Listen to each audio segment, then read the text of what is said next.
Yesterday we tried, or we did, test models. And this is one of the reasons why your models should be fed, should have all your logic, most of your logic should be on models, because models are very, very easy to test. You have fixtures, you can very easily load a model using class registry or app import.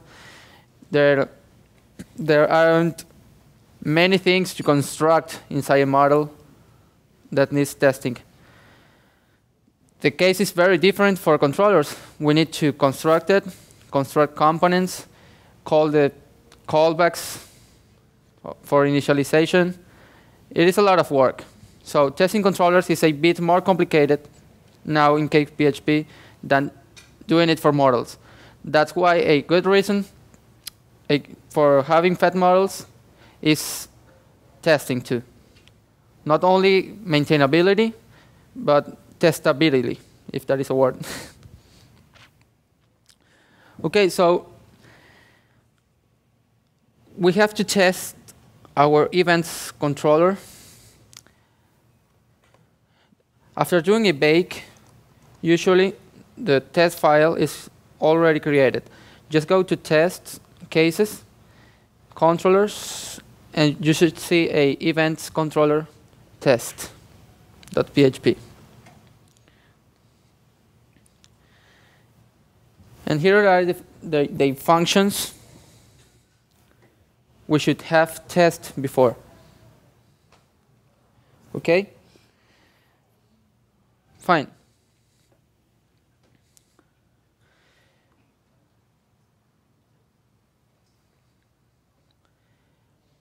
The first thing that we see in this file is what we call a mock.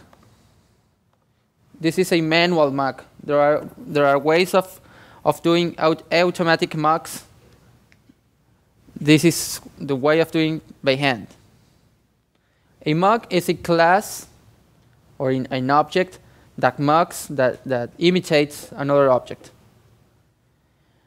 So we are imitating the events controller class to, instead of redirecting to another action, we are just storing the redirect URL somewhere else. This will allow us to test redirections. But we also need to test rendering, right? That it at least renders the correct action. So we can put this function here.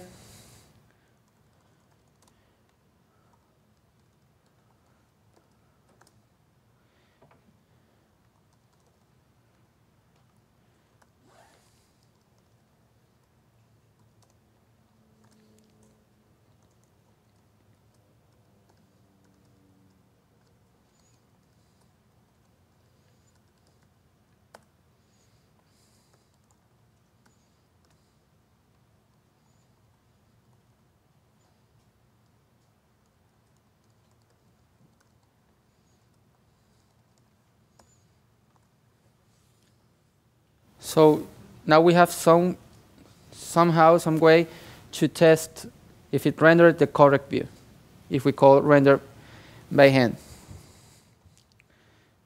Okay, let's test which one? The view. The view would be nice to test. Okay. So the first thing to call in a controller is a method called a startup process. Let's do it here. This. Yeah.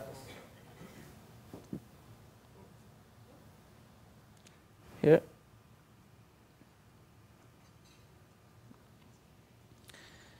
This events start up process.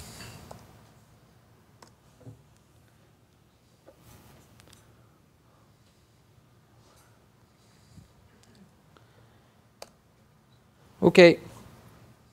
Next thing would be to call the view. Okay. Remember that we had fixtures, right? fixtures. We have the event fixture, and we have this fixture with this ID. As it is not that human readable, we are going to change it and use event 1.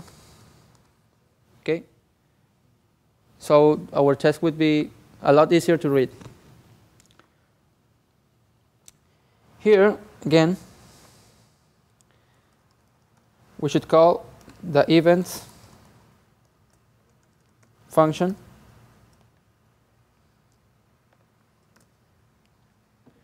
The events controller action view, which with the parameter event 1. So it would render the view for the event 1. It should load the data and have at least sent to the view the event variable with the content of our first fixture record. Okay. So I will assert that at least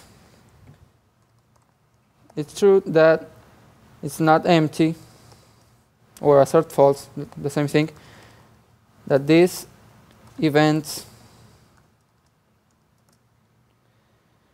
view vars sub-event exist. It's not empty, the event sent to the view. Okay?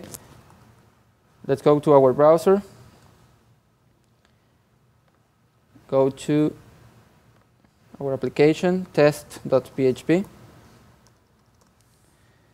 Okay, I have this problem I need to solve. I'm going to open test.php file that is located in webroot.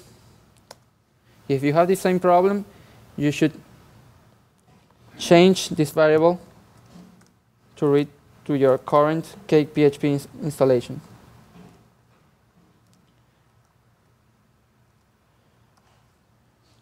Okay.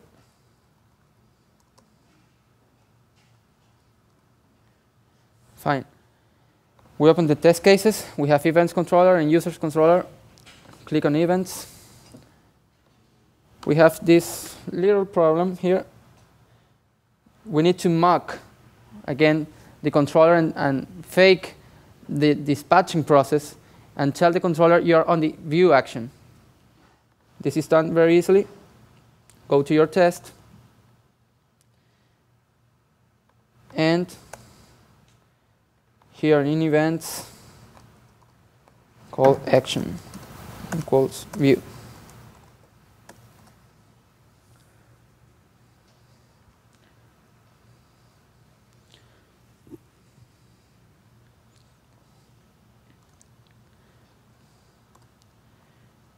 In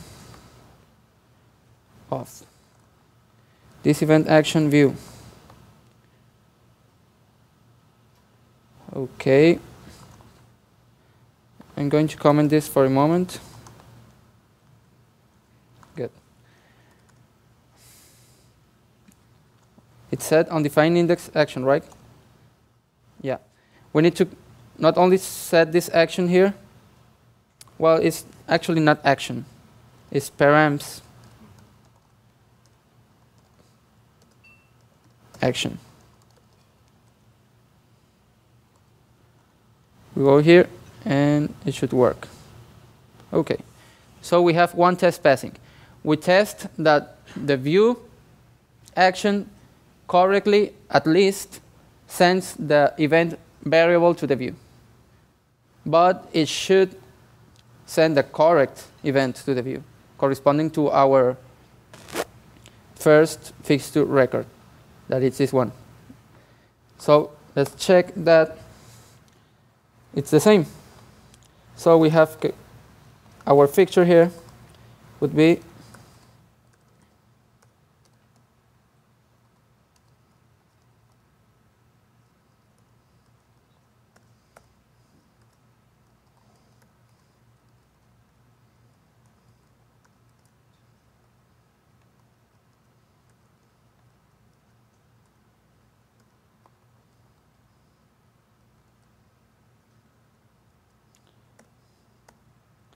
It's records, I think. Yeah, records. The first record is our data. We're going to grab it into this array key named event, because that is how our model returns the event. Okay? It's not important right now, but in a second it will. I'm going to assert that it's equal that make data. It's the same that event sub event. I'm going to change this here too. Sorry? Yeah.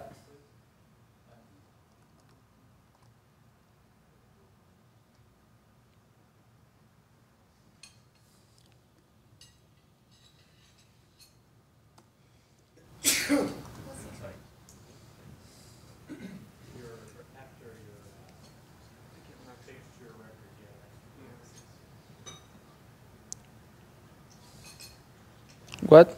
Yeah, 2 closing parentheses. Okay. Good. Thank you. Okay.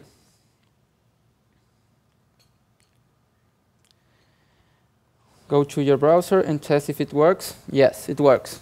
It sent the correct event to the view.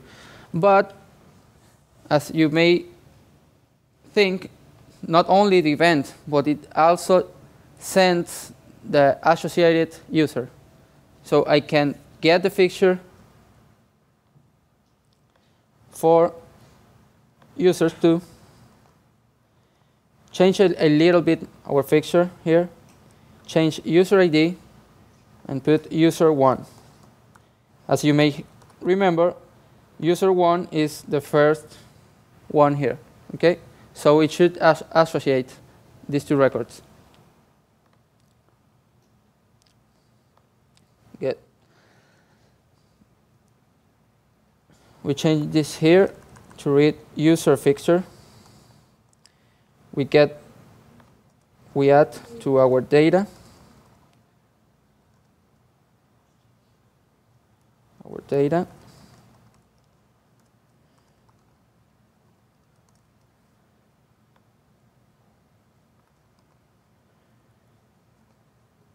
And now we can remove this here and remove this here. That's it. Testing. It works. Okay.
Okay, so let's say we have this new requirement from our client, and he says all events should be publicly viewable.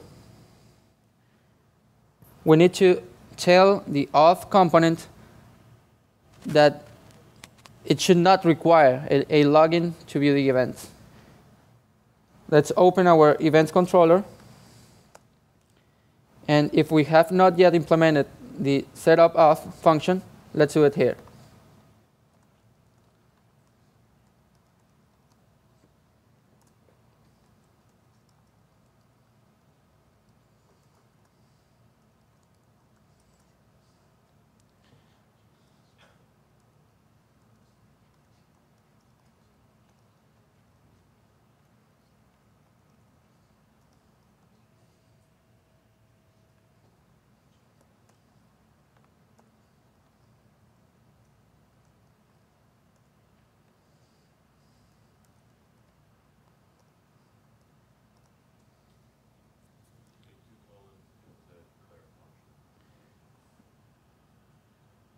Okay, and I forgot, as usual, the function.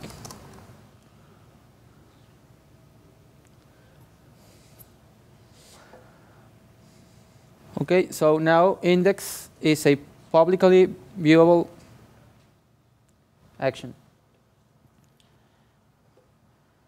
But we need to test for this. We need to test that the requirement from our client is met and that it won't broke in the future. Won't break, sorry. Okay, so let's test this.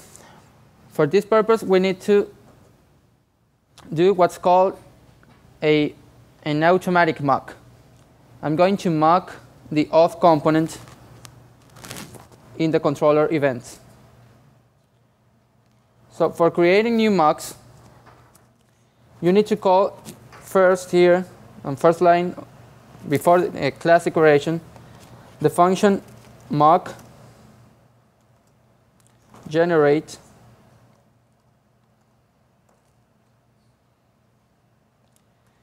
and the first parameter is what class you want to mock.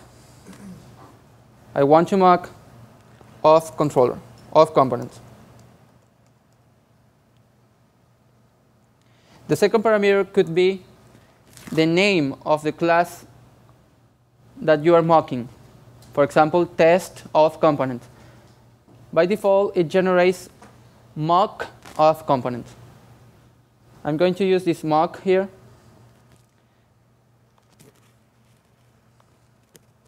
After constructing classes, I'm going to replace events auth by this new mock.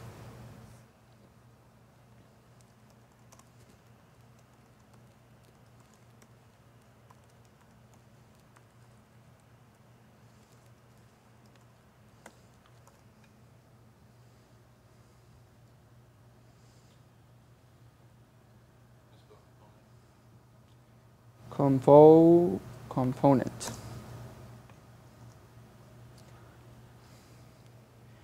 All right. Let's test our index. Okay, how does mocks looks like? Let's do a debug here.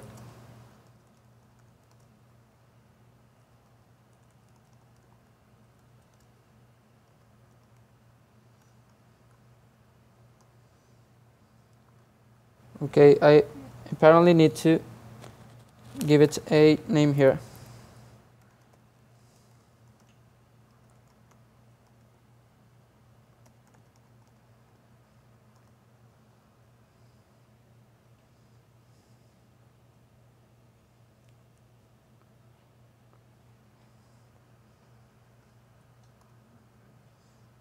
Okay, again.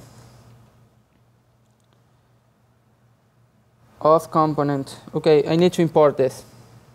I need to import the component first.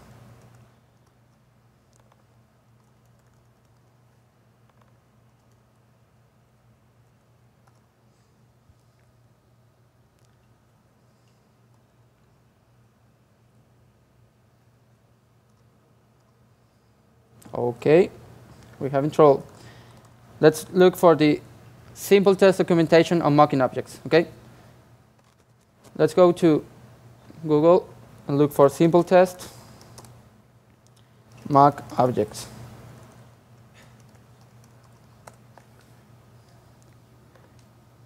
This is it.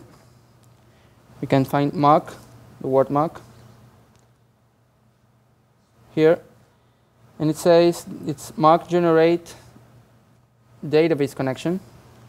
And it generates a class called mock database connection.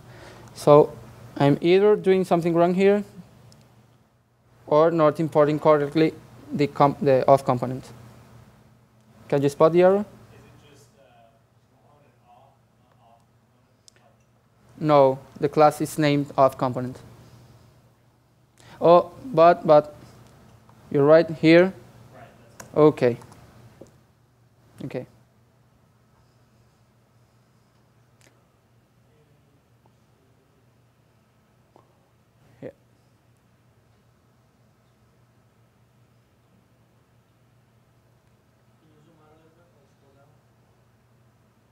Zoom out, okay.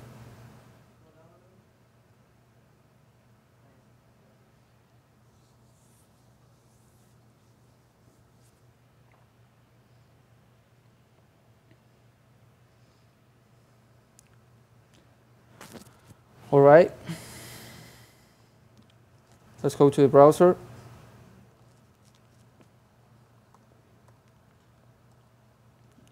I was testing here. Okay, a mock object has a lot of, let's say, attributes. Most of them, you are not going to touch them. They has also a lot of methods extra because the mock object inherits the auth component. But it adds some other methods to test, to be able to test this mock. To show you that it mocks or inherits the auth component, you can see these are variables of our auth component. Right? They are authenticate, fields, username, password. Okay. Let's use this mock. We need to assert that during the startup process, the auth component is called with the parameter index, right? We call auth allow index. We need to test that this function is called during the startup process. The startup process is the calling of before filter and all the initialize functions from components. Okay.